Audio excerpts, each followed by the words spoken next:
nous avons imaginé un dispositif qui va nous permettre de donner une activité à des jeunes dans leur quartier.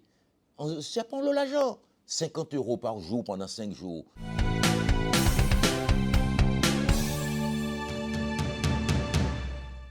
Point 3.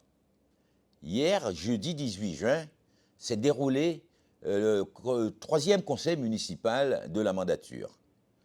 À cette occasion, des sujets très importants ont été traités.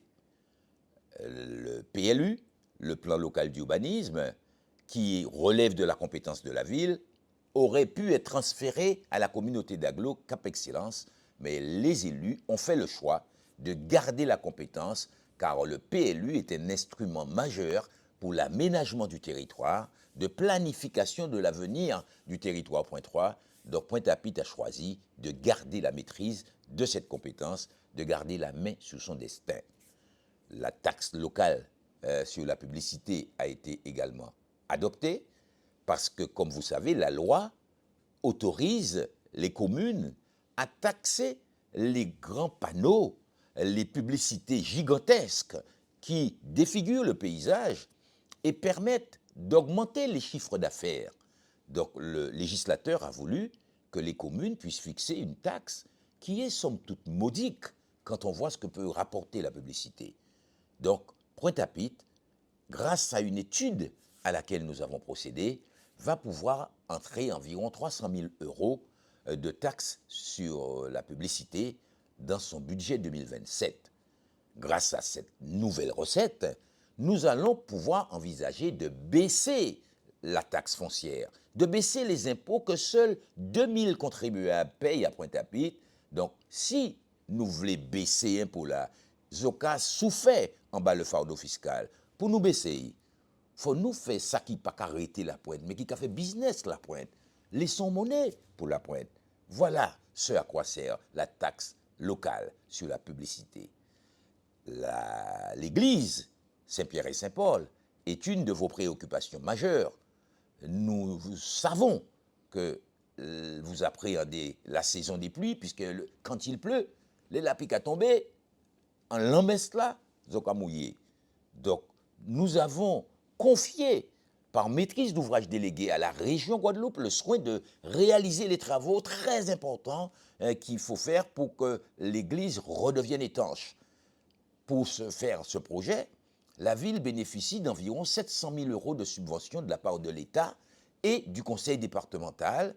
Et ces recettes, nous avons décidé de les transférer à la région, car s'il est vrai que la région met sa part aussi, la région qui réalise les travaux pour notre compte doit pouvoir percevoir les recettes qui ont été attribuées à la ville de Pointe-à-Pitre. Voilà ce que nous avons adopté hier soir pour l'église Saint-Pierre et Saint-Paul. Les TIC, est-ce qu'on est un TIC? Travaux d'intérêt collectif. Eh bien, nous avons imaginé un dispositif qui va nous permettre de donner une activité à des jeunes dans leur quartier. Ça prend le l'argent, 50 € par jour pendant 5 jours. Si on a 250 € pour Siménard, pour embellir quartier, pour faire cadre de vie plus belle. Ça pas bon? Nous avons mis en place les TIC. Autre chose, le sujet crucial de l'eau. Eh bien, peuple de Pointe-à-Pitre, de l'eau, le liquide vital, manque dans Pointe-à-Pitre, manque dans les foyers. Ni des côtés, Timoun nous pas qu'à l'école pendant 3, 4, 5 jours à Cipolin, à Raymond de Bambuc. Timoun nous qu'a manqué l'école parce qu'il n'y a pas ni de l'eau. Nous avons bien chaillé de l'eau. Les adjoints, Cécile Boucault, Corinne Diacoc, Myriam Lacoste, j'ai bien chaillé bouteille de l'eau, à distribuer de l'eau. Nous avons déjà mis 3 citernes à l'école, c'est Raphaël Cipolin. Nous en avons mis 2, nous avons mis plus de 4000 litres d'eau de réserve dans ces écoles, mais le compte n'y est pas. C'est comme si nous tirions tout le temps Saurin.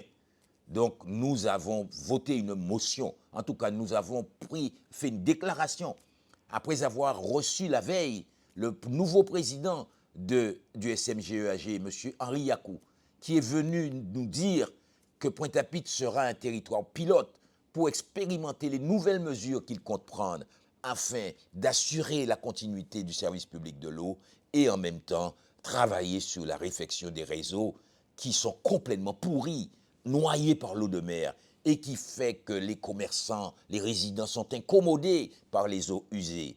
Monsieur Yakou a pris des engagements devant les résidents, point 3, qui sont venus le rencontrer la veille. Le lendemain, le conseil municipal a enfoncé le clou et unanimement, nous avons pris la détermination de travailler à ce que ces troubles cessent à Pointe-à-Pitre. Nous ne paient pas encore les affaires de l'eau là et les affaires de l'eau qu'a senti mauvais là.